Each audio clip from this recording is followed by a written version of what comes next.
وسلم على نبينا الكريم محمد وعلى آله وأصحابه ومن تبعهم بإحسان إلى يوم الدين. Saudara-saudaraku, kaum muslimin dan kaum muslimat rahimani wa rahimakumullah, dan terkhusus para syabab,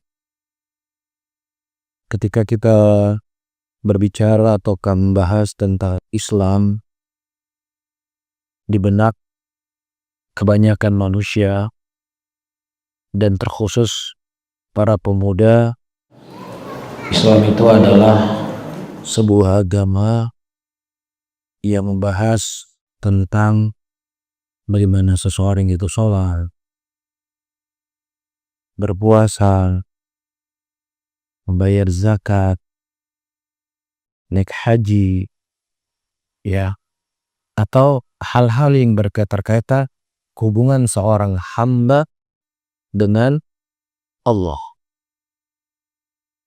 Maka ini merupakan pandangan yang salah. Ini pandangan yang keliru. Islam itu tidak sesempit apa yang kita sebutkan tadi. Tetapi ketika kita berbicara tentang Islam, maka kita akan berbicara segala kesempurnaan dari sendi-sendi kehidupan manusia. Karena Islam konteksnya tidak berbicara hanya tentang kehidupan akhirat saja. Islam tidak berbicara konteks yang hanya berukuran sekian kali sekian dalam masjid. Tetapi ketika kita berbicara Islam, konteksnya adalah berbicara dunia ini. Dan itu sudah terbukti. Di zaman Nabi SAW, di zaman para khulafa ar-rasyidin, mereka bukan hanya orang-orang dikenal yang rajin sholat malam. Bukan hanya dikenal rajin berpuasa. Akan tetapi mereka dikenal sebagai seorang pemimpin yang membawa rakyatnya untuk sukses di akhirat. Dan mereka juga membawa kemakmuran ke negeri-negeri mereka. Di zaman Amirul Mu'minin Uthman bin Affan radhiyallahu ta'ala anhu, setelah wafat Umar bin Khattab radhiyallahu ta'ala anhu, saking makmurnya kondisi dan keadaan muslimin pada waktu itu, orang-orang ketika akan mengeluarkan zakat, mereka harus pergi ke pasar dan memanggil, ayo siapa yang mau mengambil zakat, silakan ambil. Karena orang yang memberikan zakat itu lebih banyak dibandingkan orang yang menerima zakat. Ya, nah hal-hal yang seperti ini terkadang tidak tersampaikan di tengah para pemuda Islam. Karena ketika mereka berbicara tentang Islam, maka kalau saya istiqomah di atas Islam berarti saya harus menghancurkan dunia saya harus menghancurkan karir saya harus menghancurkan masa depan saya. Ketika orang berbicara tentang dunia, maka ini sebuah kesalahan. Islam adalah membuat seseorang itu bahagia dunianya dan bahagia akhiratnya. Di zaman sekarang saja, ya, yang katanya hidup di zaman modern, lebih banyak orang yang menerima zakat atau memberi zakat. Lebih banyak kira-kira. Lebih banyak penerima zakat daripada pemberi zakat. Tetapi orang-orang yang dididik oleh Rasulullah SAW, ya, di dunia, di akhirat mereka sudah dijamin masuk surga.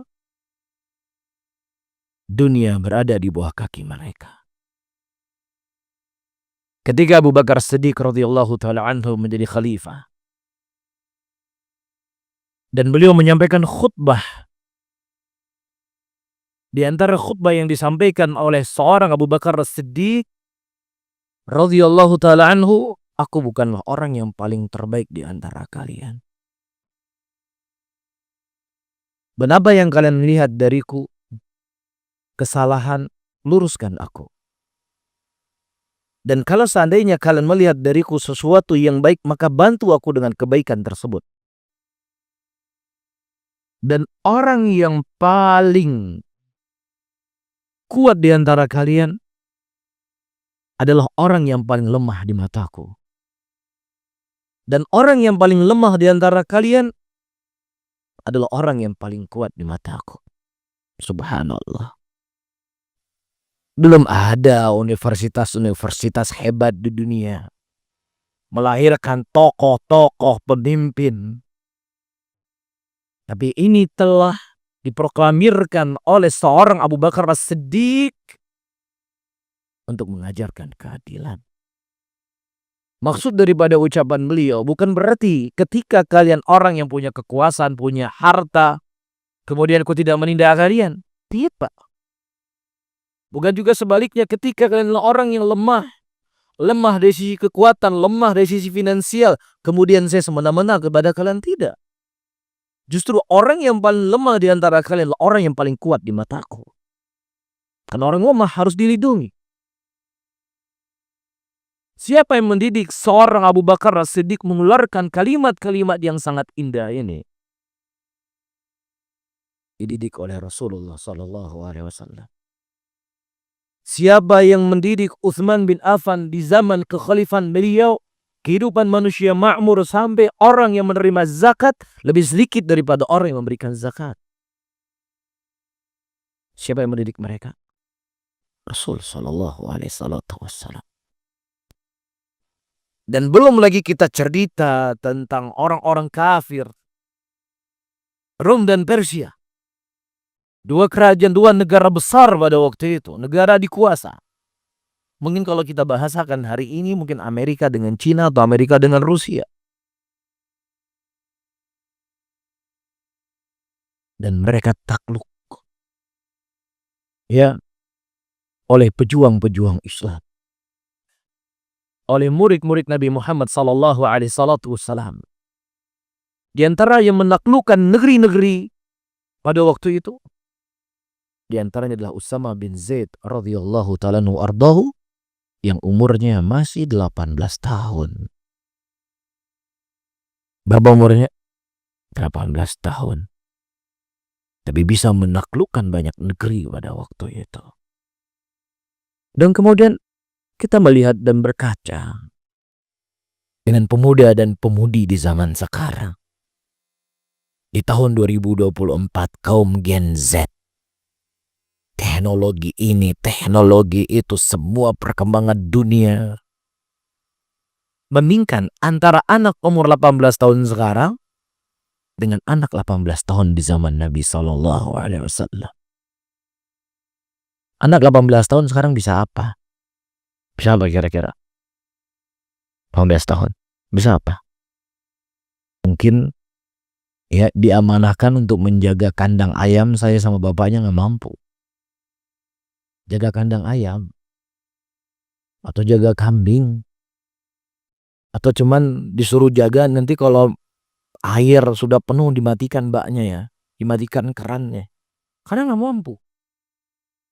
Tapi didikan Rasulullah SAW, anak-anak umur 18 tahun bisa menaklukkan banyak negeri-negeri besar pada waktu itu.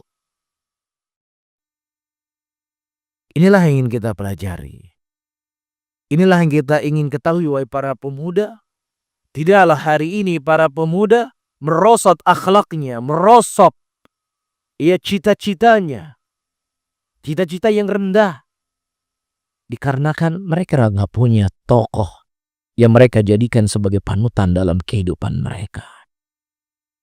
Karena panutan-panutan para pemuda hari ini adalah para pezina, para peminum khamar, para sesuka sesama jenis. Ya, orang yang mengenal Allah. Kehidupannya dunia ini yang menjadi panutan anak muda. Loh, kalau seandainya ini menjadi panutan kita, bagaimana dunia ini akan bisa kita pegang? Ya, para penzina, para peminum khamar, para pecandu narkoba. Allah Subhanahu wa Ta'ala menawarkan kepada kita dengan sebuah tawaran. yang kemudian akan membuat kita sukses sebagaimana suksesnya sahabat Rasulullah sallallahu alaihi salatu wasalam. Fa in amanu bimithli ma amantum bihi faqad ihtadaw. Kalau seandainya kalian beriman sebagaimana imannya mereka, maka niscaya kalian akan mendapatkan petunjuk. Dengan apa Rasulullah mendidik mereka?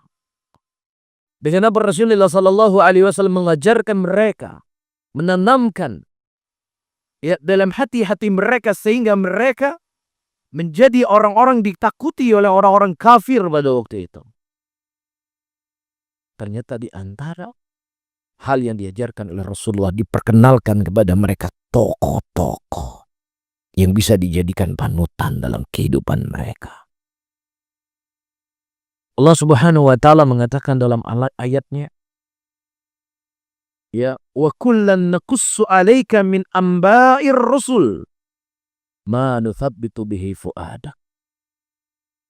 Dan demikianlah kami kisahkan kepada engkau ya Muhammad dari kisah-kisah kehidupan para nabi dan kisah kehidupan para rasul. Itu mengokohkan hati Rasulullah sallallahu alaihi wasallam dan hati para sahabatnya. Iya, kenalkan tentang Nabi Musa. Diperkenalkan Nabi Allah Ibrahim alaihissalam. Diperkenalkan Nabi Ismail. Iya, Nabi Sulaiman. Iya, sehingga tokoh-tokoh ini yang dibaca oleh Rasulullah sallallahu alaihi wasallam kepada mereka, apa yang Allah ceritakan dalam Al-Qur'an adalah orang-orang seperti Abu Bakar As-Siddiq radhiyallahu taala anhu. Ketika sholat membaca Al-Qur'an, beliau tidak bisa menahan air matanya. Tetapi ketika berhadapan dengan musuh-musuh Allah, orang-orang yang mereka murtad dari jalan Allah, orang-orang yang mereka tidak mau membayar zakat, berdiri tegas Abu Bakar Siddiq radhiyallahu taala anhu. Aku akan memerangi siapa saja yang mereka tidak membayar zakat.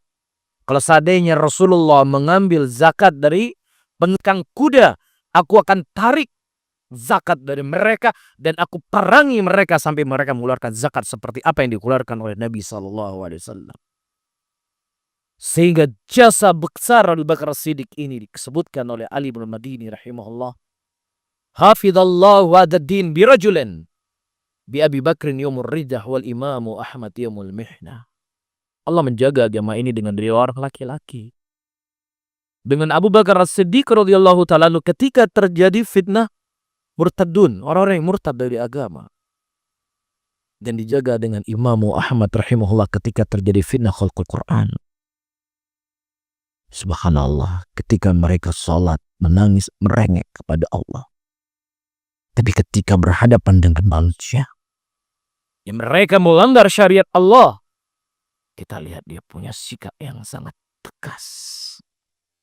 Ini di antara kunci keberhasilan dakwah Rasulullah sallallahu alaihi wasallam, karena beliau sangat konsen, beliau sangat fokus untuk mendidik para pemuda.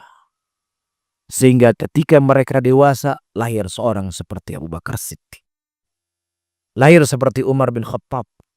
Lahir seperti Uthman bin Affan. Lahir seperti Ali bin Abi Thalib radhiyallahu ta'ala anhu ardahu. Oleh karena itu, itanal Islam bisyabab inayatun yatamatan. Islam itu ketika berbicara tentang pemuda, ya, konsen dan fokusnya mereka kepada pemuda adalah sesuatu yang sangat dijadikan hal yang paling terpenting dalam pendidikan. Ketika Al-Imam A'mash rahimahullah, tahu ya Imam A'mash? A'mash ini namanya Sulaiman bin Mihran Abu Muhammad. Ya, seorang ulama ahlul hadis. Ya. Dan beliau ini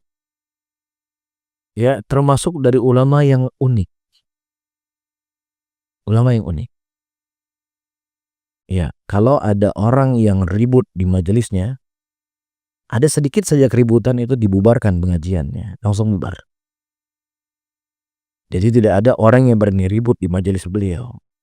Karena kalau ada yang ribut, udah mereka akan akan hilang kesempatan untuk mengambil ilmu dari beliau rahimahullahu ta'ala. Ada satu cerita. Itu menjadi kebiasaan beliau rahimahullah itu kalau memberikan pengajian meludahnya ke sebelah kiri. Itu kebiasaannya beliau. Jadi kebetulan waktu itu ada seorang penuntut ilmu yang baru datang dan sudah diingatkan jangan ribut-ribut. Kalau ribut batal nih pengajian kita. Dan beliau kebetulan duduknya pas di sebelah kiri. Jadi dari awal kajian sampai akhir kajian kena ludah A'mash rahimahullahu ta'ala. Sabar. Ya, dan siapa yang ingin belajar dengan beliau itu harus melewati anjing-anjing ganas. Ya, jadi sebelum masuk pesantren itu sudah dipersiapkan anjing-anjing di luar sana, luar jauh pesantren. Kalau berhasil masuk ya udah belajar, kalau nggak berhasil ya sudah kembali ke kampungnya. Ya, ini diantara keunikan Imam A'mash. Cuman bukan ini yang ingin sampaikan. Ketika beliau mengajarkan anak-anak beliau ajarkan para pemuda. Kemudian datang orang-orang yang sudah berumur dari kalangan ulama hadis. Wahai A'mash, kenapa kau menyibukkan diri kau dengan anak muda ini?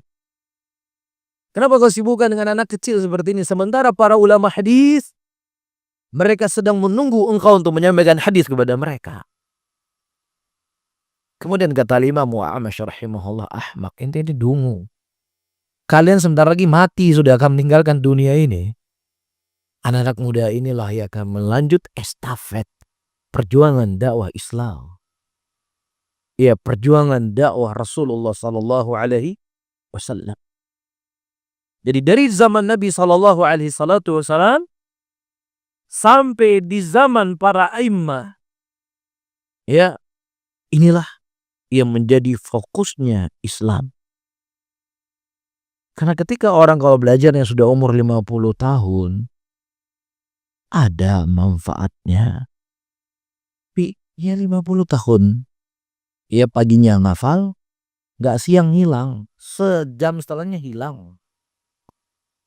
Jadi anak-anak muda lah yang ternyata yang mengelilingi Rasulullah sallallahu alaihi wasallam di awal beliau berdakwah. Sampai-sampai disebutkan oleh Abdullah bin Abbas radhiyallahu taala anhu, ma atallahu azza wa jalla 'abdan ilman illa syataban.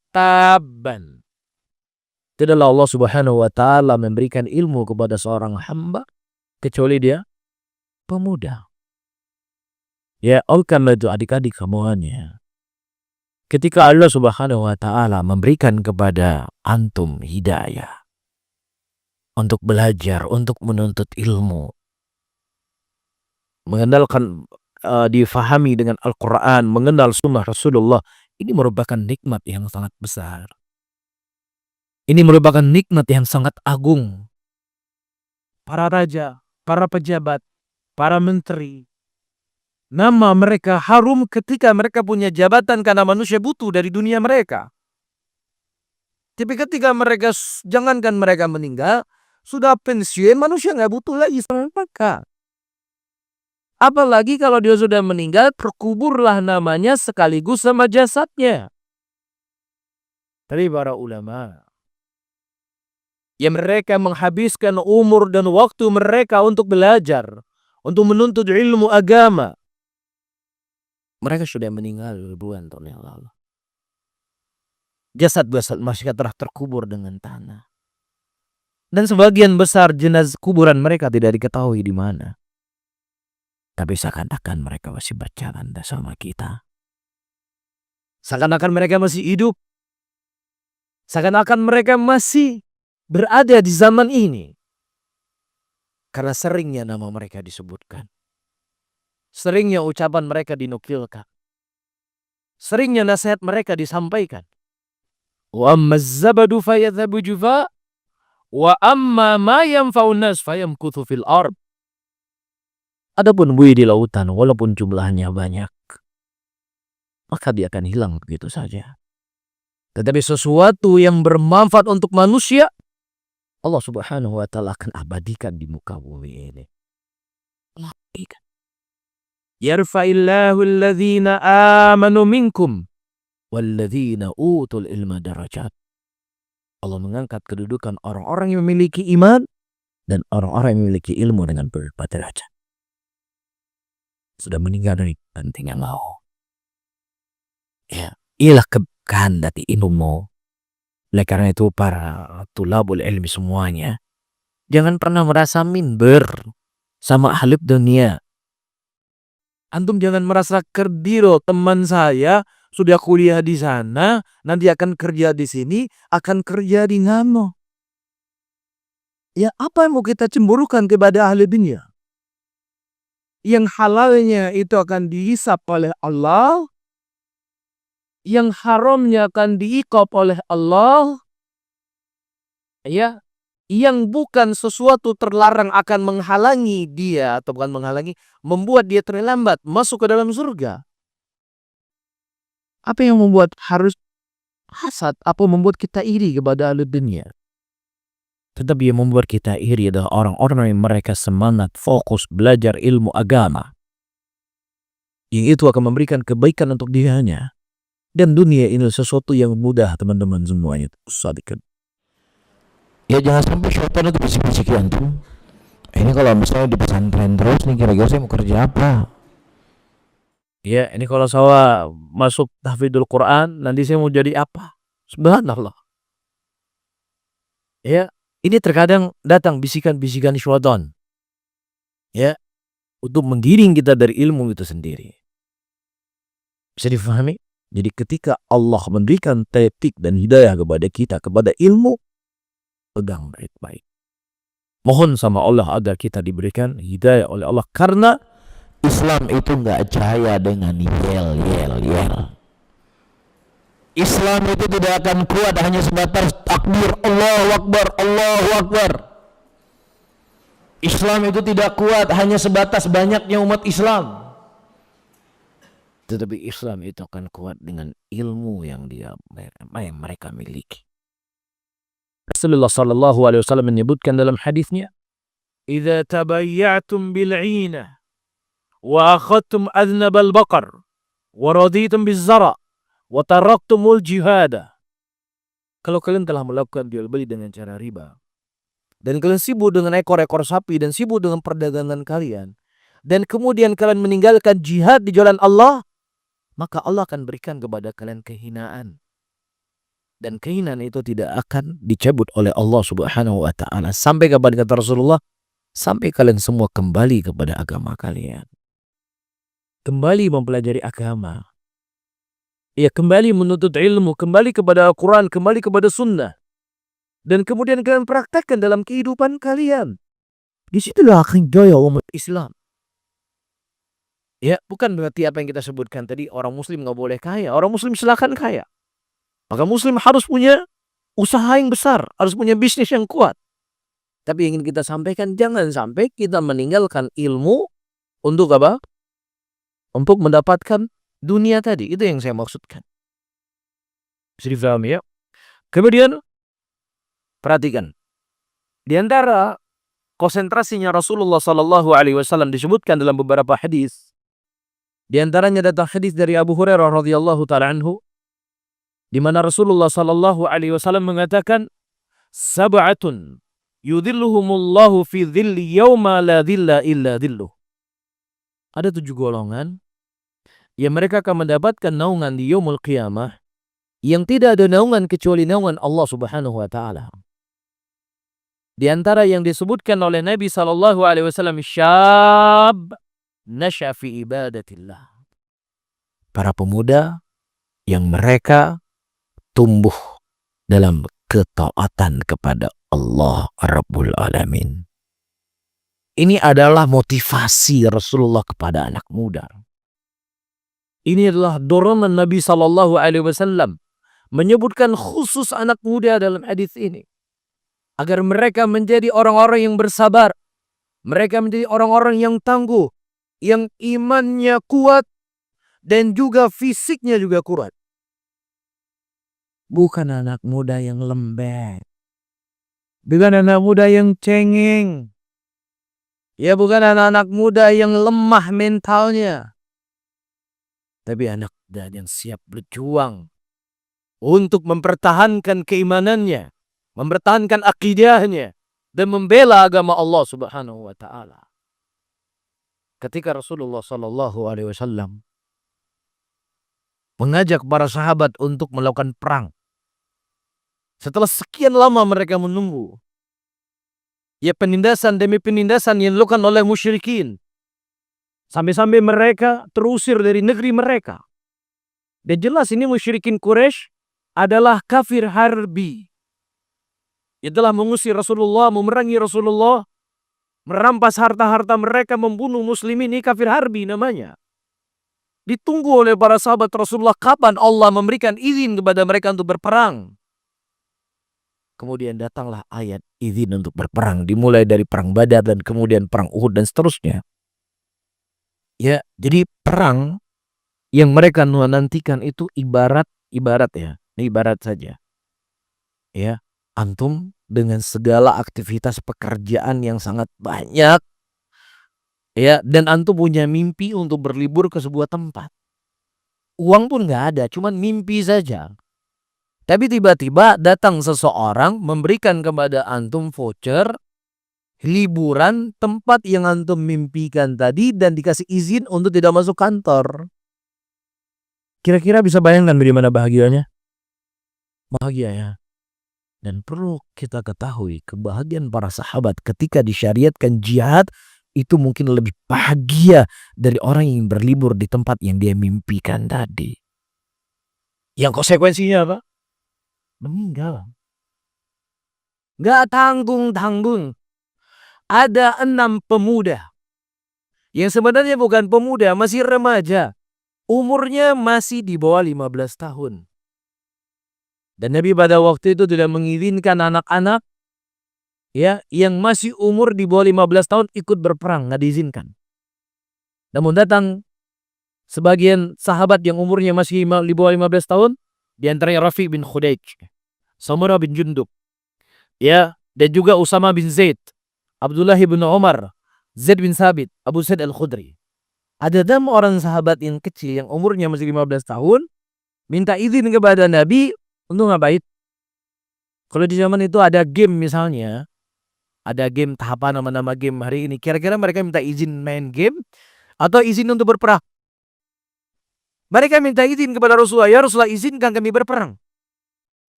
Tradisikan oleh Nabi SAW, kecuali hanya 1 orang sahabat pada waktu itu, yaitu bernama Rafi bin Khudaij. Karena dia adalah orang yang sangat jago dalam memanah. Dia punya keahlian ini. Dan Nabi butuh pemanah-pemanah yang ulung. Sehingga cuma 1 orang yang diizinkan. Kemudian datang Samurah bin Jundub radhiyallahu ta'ala anhu, ya Rasulullah, kalau seandainya engkau memberikan izin Rafi bin Khudaij untuk berperang, ya, kenapa kau tidak memberikan izin kepada saya, para Rasulullah? Saya siap bergulat dengan dia. Kalau seandainya saya menang, ya Rasulullah, izinkan saya ikut berperang bersama engkau. Akhirnya disuruh bergulat oleh Rasulullah SAW antara Rafi bin Khudaij dengan Samurah bin Jundub. Rafi bin Khudaij punya keahlian apa? Memanah. Dan Samurah bin Jundub berhasil mengalahkan Rafi bin Khudaij dalam bergulat. Akhirnya beliau diizinkan oleh Nabi SAW untuk berperang. Umurnya berapa tahun? Di bawah 15 tahun. Adik-adik bawah 15 tahun bisa apa kira-kira? Hah? Bisa apa kira-kira?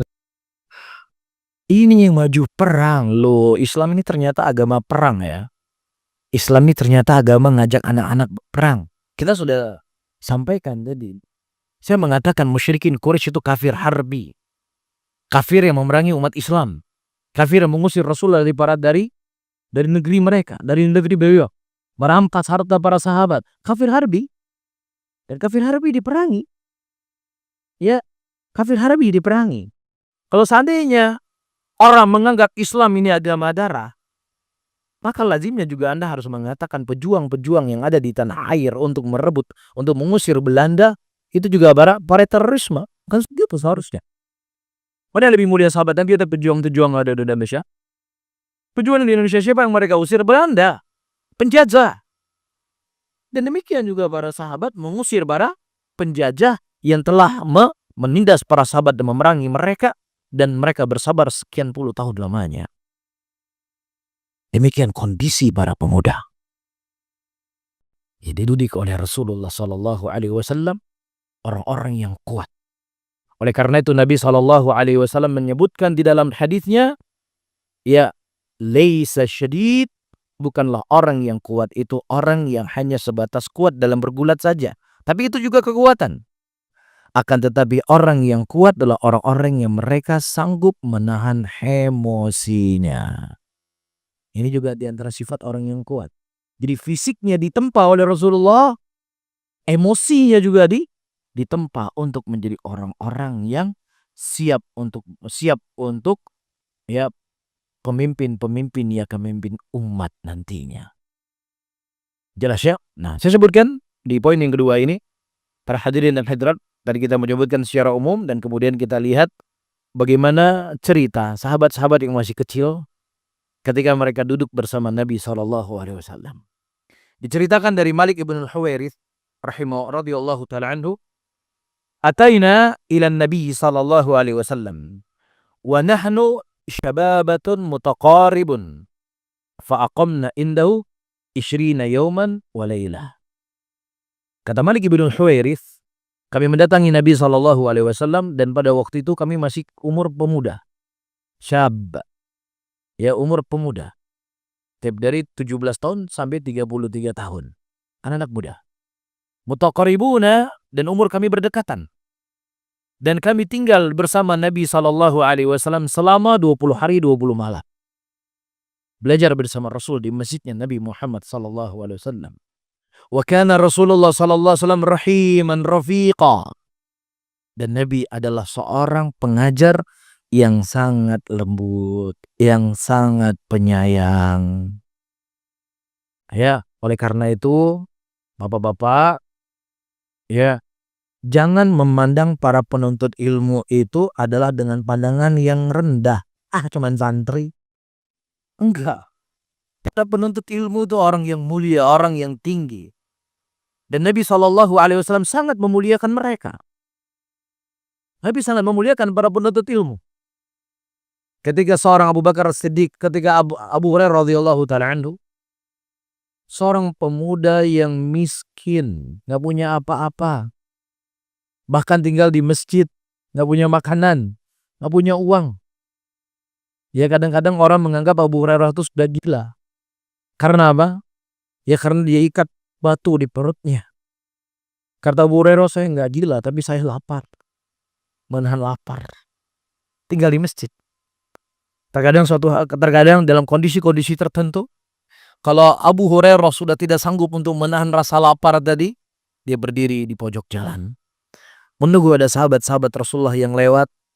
Ya, kemudian beliau bertanya tentang sebuah perkara yang sebenarnya beliau tahu jawabannya, tapi maksud dan tujuannya supaya diajak makan ke rumahnya. Kalau minta malu.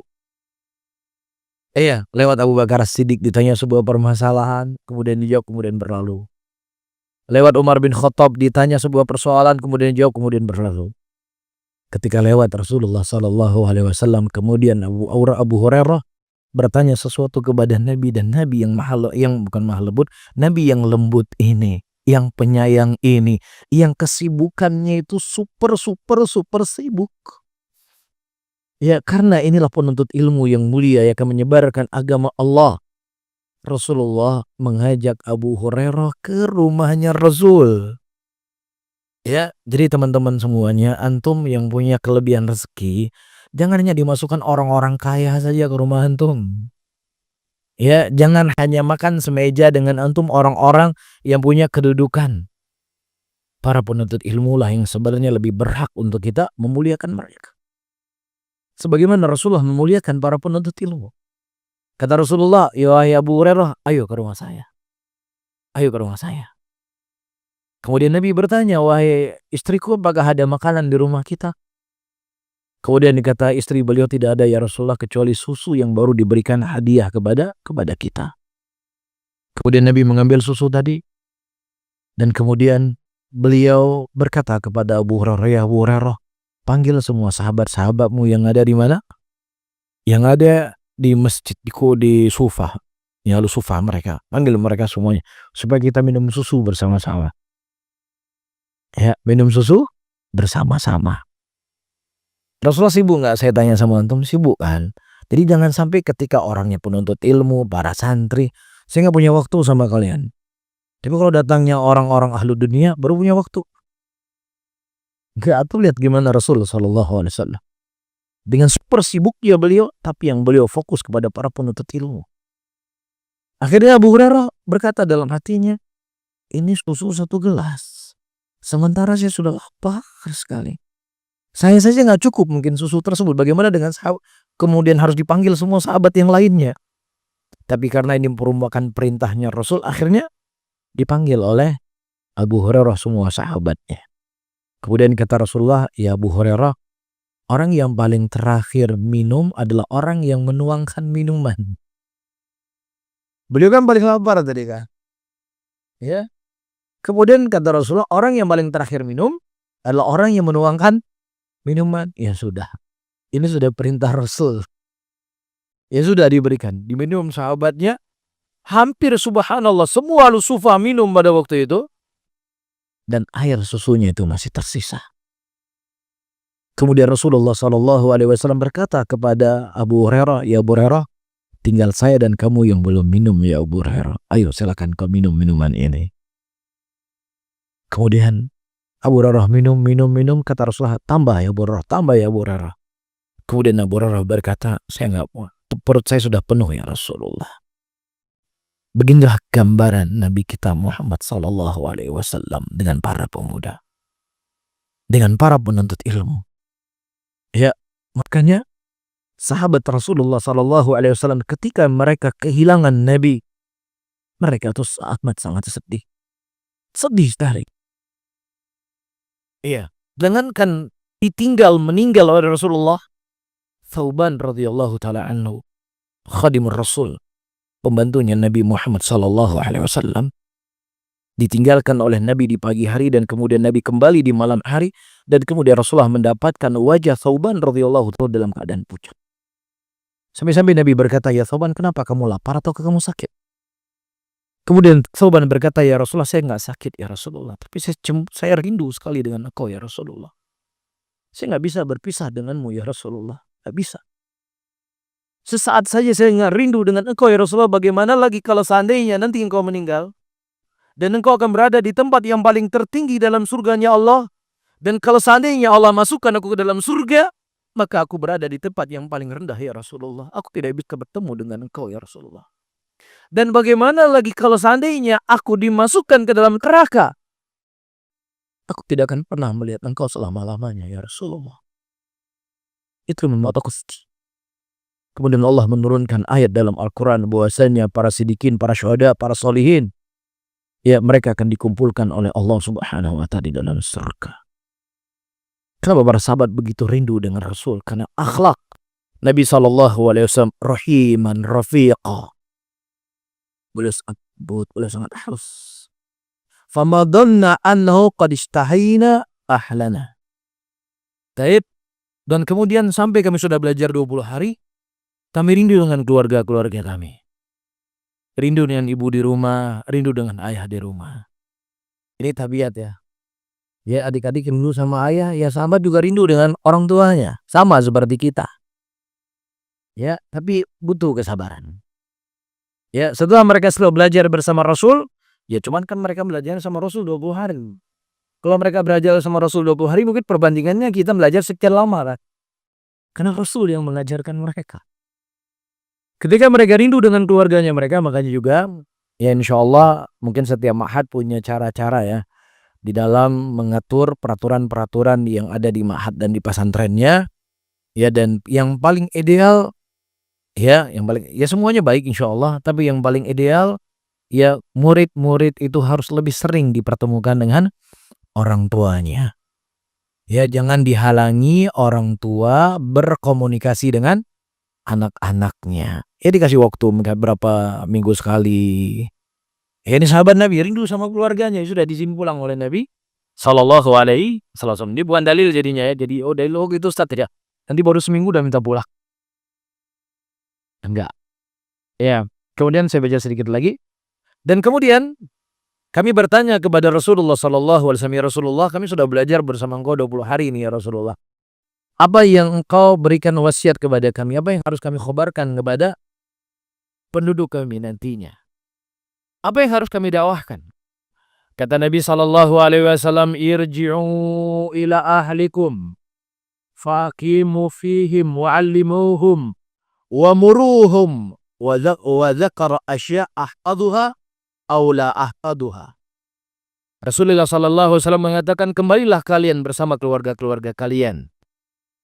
Ya, dan ya, tegakkanlah kepada mereka ya kebaikan-kebaikan dan ajarkan kepada mereka.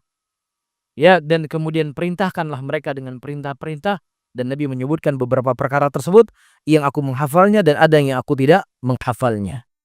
Dan juga diantara yang diingat oleh Rasulullah pada waktu itu, 6. Ra'aitab sallu kama ra'aitumuni usalli. Salatlah kalian seperti kalian melihat aku salat. Fa idza hadaratis shalah. Nah, kalau seandainya telah datang waktu salat, maka hendaknya salah seorang dari antara kalian mengumandangkan azan. Dan hendaknya di antara kalian yang paling besar di antara kalian menjadi imam di antara kalian. Jadi belajar 20 hari bersama Rasul. Ketika pulang Rasulullah suruh hidup apa? Suruh hidupkan masjid. Ya, kumandangkan adzan. Ya, jadi imam. Ya. Jadi mereka rindu sama orang tua, pulang memberikan kebaikan. Cuman kalau kita rindu sama orang tua alasan saja. Padahal rindunya sama HP. Ya, buktinya pas dipanggil sama ibu sama ayah di rumah sedang main HP, tutup telinganya. Jadi rindu sama ayah apa rindu sama HP? Oh ya, yang paling diingat ketika belajar kemudian pulang, paling diingat ya, hadis yang paling diingat. La salata bihudur ta'am. Tidak ada salat ketika hadir makanan. Wah, ini ingat nih hadis itu. Nah, lupa nih hadis nih. Tidak ada salat ketika hadir makanan. Jadi setiap mau dekat azan udah hidangkan makanan. Kata abinya, salat dulu. Makanya Abi nggak belajar Abi. Jadi kata Rasulullah, ya kalau ada makanan itu boleh diakhirkan, kita makan dulu. Tapi hadis-hadis Rasulullah untuk mengejar saf awal, hadis Rasulullah untuk menjadi muadzin, hadis Rasulullah untuk menjadi imam, lupa. Ingatnya yang tadi. Ya gitu. Hah? Taib. Kemudian ayyuhal ikhwah rahimani wa rahimakumullah, faja'ala an-nabiy sallallahu alaihi wasallam haula, ya, dan Nabi sallallahu alaihi wasallam menjadikan mereka para pemuda-pemuda tadi ya muallimina liqaumihim. Mereka menjadi pengajar-pengajar kepada kaum mereka. Mereka menjadi pengumandang-pengumandang adzan. Mereka menjadi imam-imam salat. Ya, dan mereka adalah orang-orang yang mengajak mereka dengan ma'ruf dan mencegah manusia dari kemungkaran. Inilah yang dididik oleh Rasulullah SAW. Jadi teman-teman semuanya, adik-adik secara khusus, orang-orang di luar sana, kalau ada penjahat berbuat jahat, mereka akan memberikan uzur kepada penjahat tersebut. Itu harus untuk pahami. Tapi kalau orang yang keluar dari pesantren, pulang berlibur dari ma'had, apalagi ma'had yang dikenal disebut oleh orang ma'had Wahabi, nah itu sorotannya lebih kuat itu. Seret, disorot kan ya, disorot nih. Dapat salah sedikit, habis itu sudah. Ya, kalian akan menjadi sorotan manusia. Ya, ngapain mondok masuk pesantren? Dia ya pesantren sholatnya kadang telat-telat. Iya, dia ke pesantren pulang main game setiap hari. Anak saya nggak mau ke pesantren main game cuma sehari berapa jam. Ini anak pesantren main game tiap hari di rumahnya. Anak saya walaupun nggak masuk pesantren nggak melawan orang tua. Ini masuk pesantren ngelawan orang tua. Jadi perbuatan kita, akhlaknya kita menjadi sebab penghalang hidayah buat orang lain. Hati-hati. Hati-hati para penuntut ilmu. Kita ingin menjadi pembuka pintu-pintu kebaikan untuk manusia. Tidak ingin menjadi penghalang manusia dari kebaikan.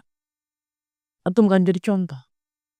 Tapi kalau seandainya Masya Allah, antum pulang menjadi imam di masjid, ya menjadi muadzin di masjid, bergaul dengan manusia dengan akhlak yang baik, ya berbakti kepada kedua orang tua.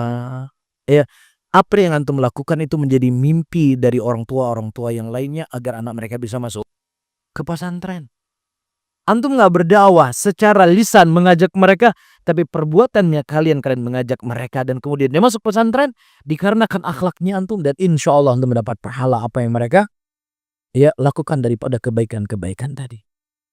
Jadi ini yang penting sekali teman-teman semuanya. Jadilah pintu-pintu kebaikan sebagaimana murid-murid Nabi Muhammad SAW, beliau menjadi pembuka pintu-pintu kebaikan.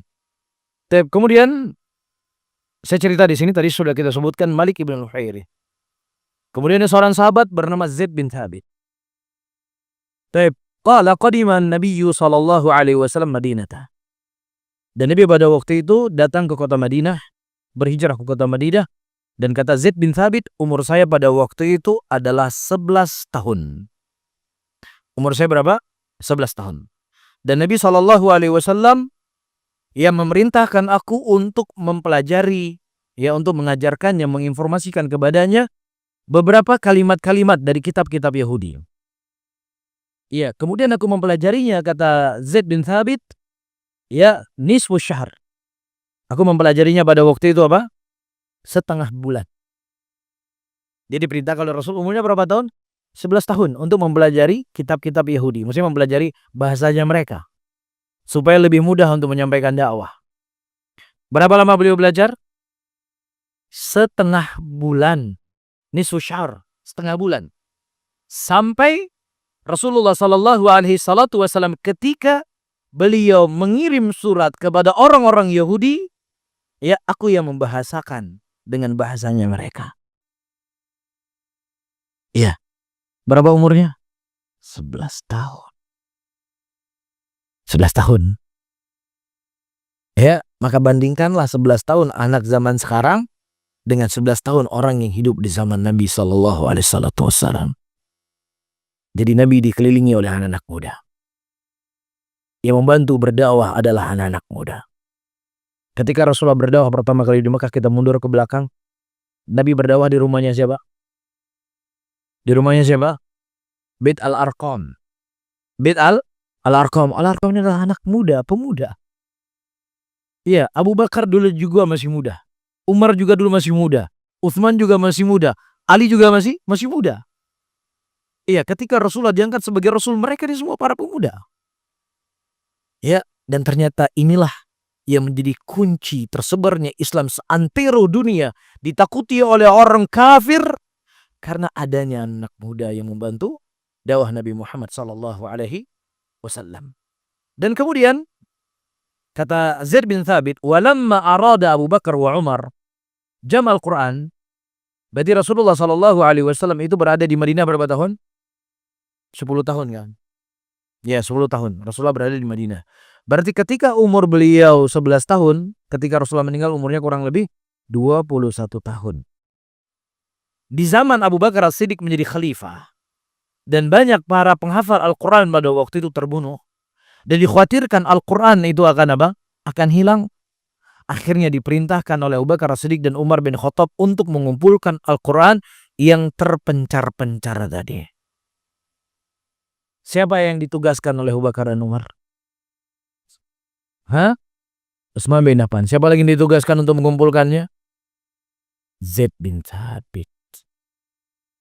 Ya, Utsman bin Affan tugasnya beliau di zaman khalifah itu adalah mengumpulkan semua mushaf-mushaf yang ada, yang mana manusia pada waktu itu sudah mulai berselisih karena Al-Quran dulu ditulis di perpak-perpak rumah atau di daun-dedaunan. Jadi terkadang Al-Quran itu ada tafsir sahabat di sampingnya, ada ucapan sahabat di sampingnya. Nah, kemudian setelah meninggalnya Rasulullah, ya mereka mulai berselisih. Ini tulisan ini isi Al-Quran atau bukan isi Al-Quran? Jelas ya? Jadi dikumpulkan semua oleh siapa? Oleh Utsman bin Affan radhiyallahu ta'ala, semua mushaf-mushaf yang ada, dan kemudian beliau bakar seluruhnya, ditinggalkan satu. Ya, yang bukan isi Al-Quran itu dibakar semuanya. Ya, supaya nggak tercampur mana Al-Quran, mana tafsir dari sahabat Rasulullah sallallahu alaihi wasallam. Dan apa yang dilakukan oleh Utsman bin Affan disepakati oleh seluruh para sahabat dan dipuji oleh para ulama. Sehingga kita sholat di kutub utara baca Al-Fatihahnya sama. Iya, mereka baca surah Al-Baqarah sama seperti orang baca Al-Baqarah di Bali ini. Sama, nggak ada bedanya. Iya, dan itu ba'dallah, kemudian jasanya siapa? Utsman bin Affan mengumpulkan dalam satu mushaf. Nah, Zaid bin Thabit, beliau tugasnya adalah mengumpulkan mushaf-mushaf Quran-Quran yang ada di daunan dan lain sebagainya, dikumpulkan menjadi satu.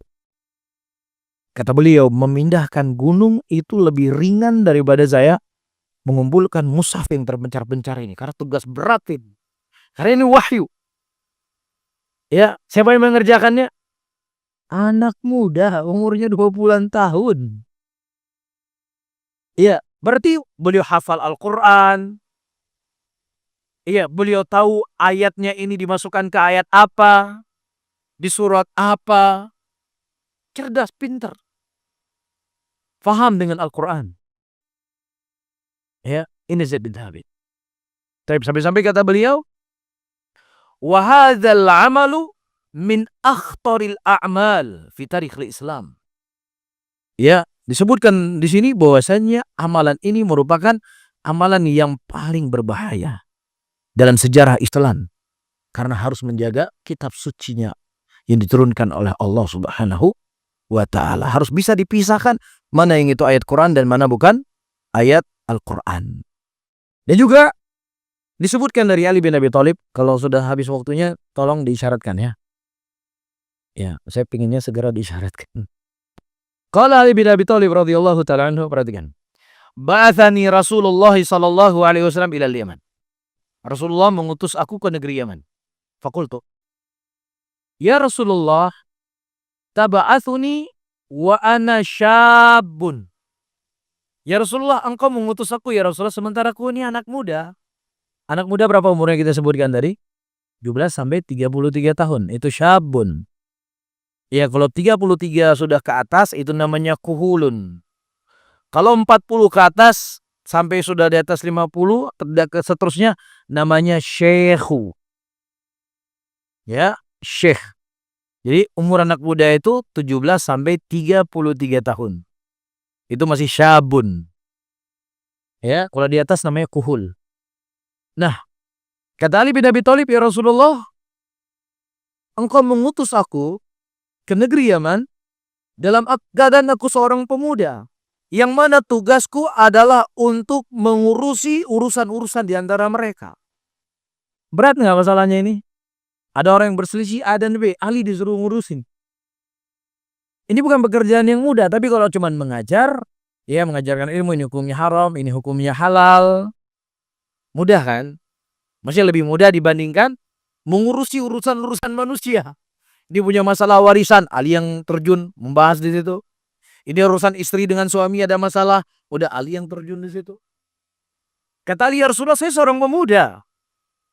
Ya, dan saya nggak tahu bagaimana mengurusi urusan manusia. Saya masih muda. Kemudian kata Nabi kemudian Rasulullah fadarraba biyadihi fi sadri.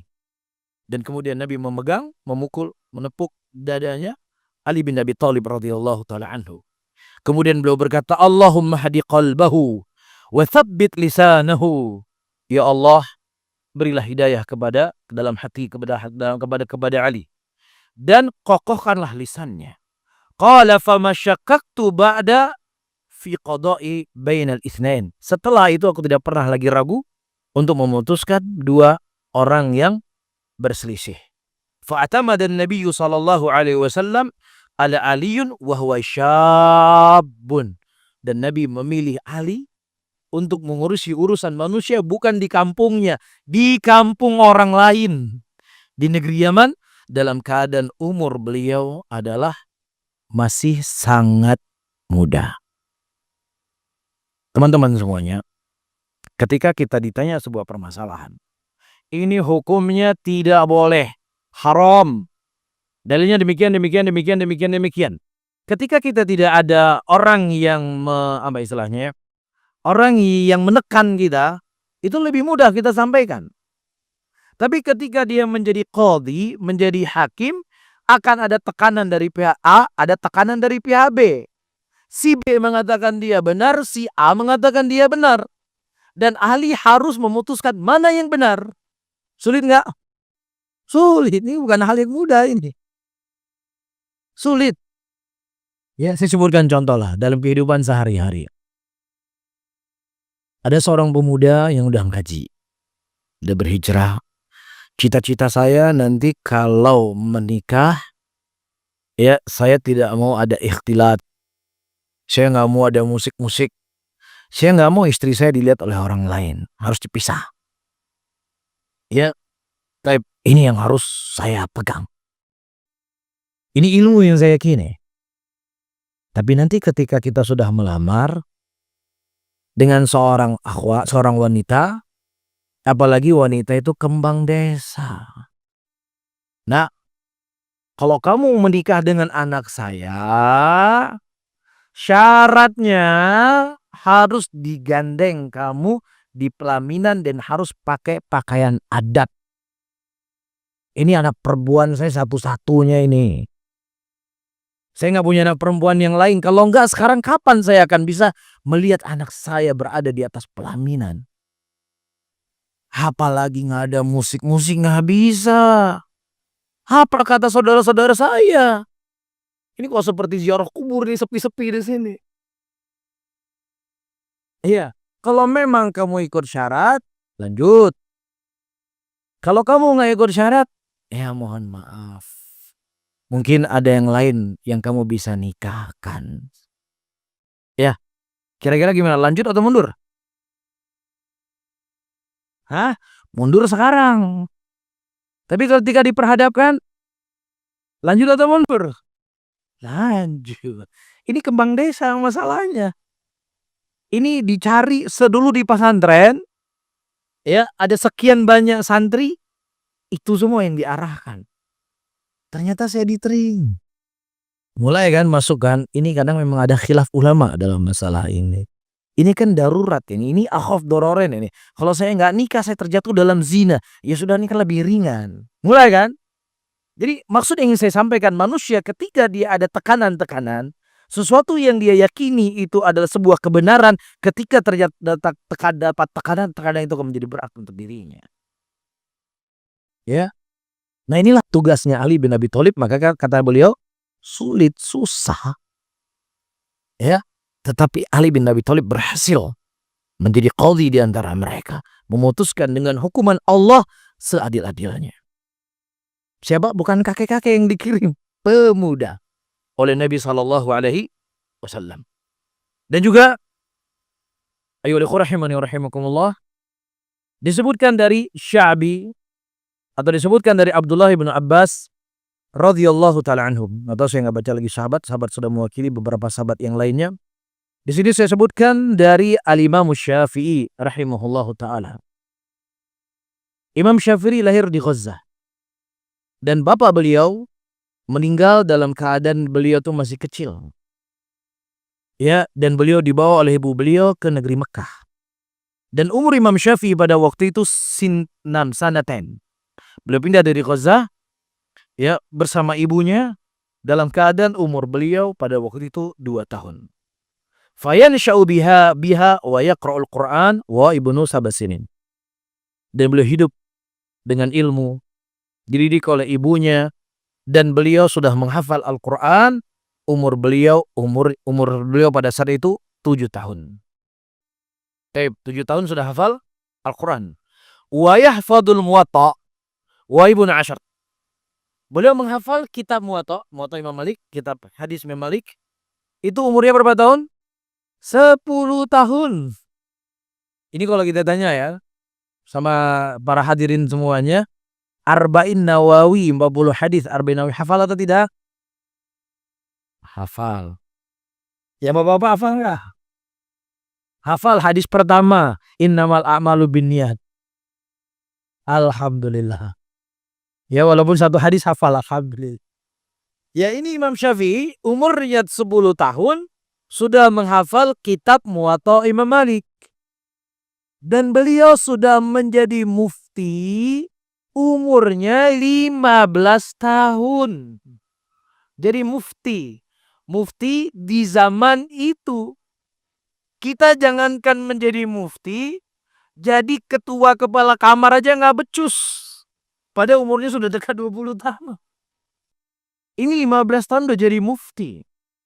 Wa qad ajaza lahu syaikhuhu Muslim bin Khalid al-Janji. Ya, dan guru beliau bernama Muslim bin Khalid memberikan izin kepada Imam Syafi'i untuk berfatwa. Qala afti ya Aba Abdillah. Berfatwalah engkau Aba Abdillah, dan sungguh Allah Subhanahu wa taala telah memberikan kemudahan engkau untuk berfatwa, dan umur beliau pada saat itu adalah 15 tahun. Dan disebutkan oleh Abu Ubaid rahimahullahu ta'ala, ma ra'aitu ahadan a'qal minasy Syafi'i. Tidak pernah aku melihat seorang yang lebih berakal dibandingkan Imam Syafi'i. Wa kadza qala Yunus ibnu Abdul A'la. Demikian disebutkan oleh Yunus ibnu Abdul A'la. Dan disebutkan lau jama'atil ummah lawasa'um aqlahum. Ya, jadi kalau seandainya umat ini bersatu selain para nabi rasul dan sebagainya, maka tentunya itu akalnya itu sangat luas Imam Syafi'i. Ya, oleh karena itu sedikit faedah di luar konteks yang sedang kita bahas, para hadirin dan hadirat yang dimuliakan oleh Allah Subhanahu wa taala. Ini di luar konteks sedikit ya, dan kebetulan kita menyebutkan Imam Syafi'i di sini. Ucapan Al-Imam Syafi'i rahimahullah. Ucapan Al-Imam Syafi'i ya. Ketika beliau ditanya tentang sebuah permasalahan fikih, dan kemudian beliau menyampaikan hadis dari Nabi SAW, dan kemudian kata mereka, ya Rasulullah, wahai Imam Syafi'i, kami ingin mengetahui bagaimana pendapatnya engkau. Kata Imam Syafi'i, apakah engkau pernah melihat aku berada di gereja-gerejanya Nasrani, atau berada di tempat ibadahnya orang Yahudi, atau berada di tempat ibadahnya Majusi? Aku menyampaikan hadis Nabi SAW, kemudian aku meninggalkan ucapan Rasul.